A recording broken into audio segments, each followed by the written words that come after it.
wasiirka xidhiidhka golayaashii arrimaha dastuurka Somaliland Maxamed Xaaji Aadan Cilmi ayaa maanta si rasmi ah kaamka magaalada Caynaba ugu qaybiyay dadkii danyarta ah ee toddobaadkii la soo dhaafay ay ka gubteen guryahoodii maacuun kala duwan. Munaasabadda loogu qaybinayay dadkani barakacayaasha ah ee toddobaadkii la soo dhaafay ee guryahoodu ka gubteen ayaa waxaa goobjoog ka ahaa gudoomiyaha hay'adda qaxoontiga ee barakacayaasha ee gobolka Saraar iyo mas'uuliyiin kale. waxaanu halkan ku wareejin doonaa agab degdeg ah oo loogu talagalay dadkii ku waxyeeloobay dabkii ka kacay maalinkii Jimcaha deegaanka Caynaba. waxa weeyaan deegaankan Saraar ama gobolada bariga ee Somaliland ay ka taagan tahay xaalad biyo la'aaneed oo aad u baahan. waxaan marka hore Ilaahay mahadiya inaynu halkan ku kulanno nabadda islaam oo nabad qabna galay madashan kooban ee aynu agabkan lagu guddoonsiinayo dadkii waxyeeladu ka soo gaadhay sida ay sheegeen gobolka Saraar walaaladina wakiilka waa hay'adda barakacayaasha.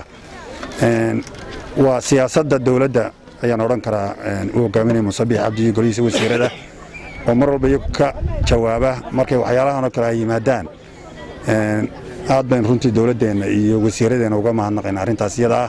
halkan waxaanu ugu soo gurmanay wafdi uu hogaaminayo wasiirka xiriirka golayaasha iyo arrimaha dastuurka Jamhuuriyadda Somaliland Maxamed Xaaji Aadan Cilmi oo keenay dadkii Jimcihii uu ka gubteen guryuhu oo dhan 25 qoys.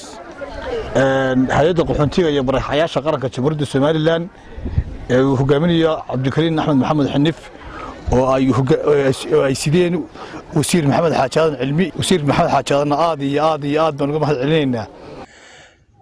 ugu dambeyntii halkaasi waxaa ka hadlay wasiirka xidhiidhka golayaashii arrimaha dastuurka Somaliland Maxamed Xaaji Aadan Cilmi isla markaasina wasiirku waxa uu ku dheeraaday baahida taalo gobolka Saraar iyo biyo la'aanta soo food saartay deegaano hoos yimaada gobolka Saraar. dhanka kale wasiirku waxa uu baaq u diray bulshada ku dhaqan gobolka Saraar baaqaasi oo salka ku haya inay ka faa'iideystaan diiwaangelinta codbixiyaasha ama bedelashada kaadhka.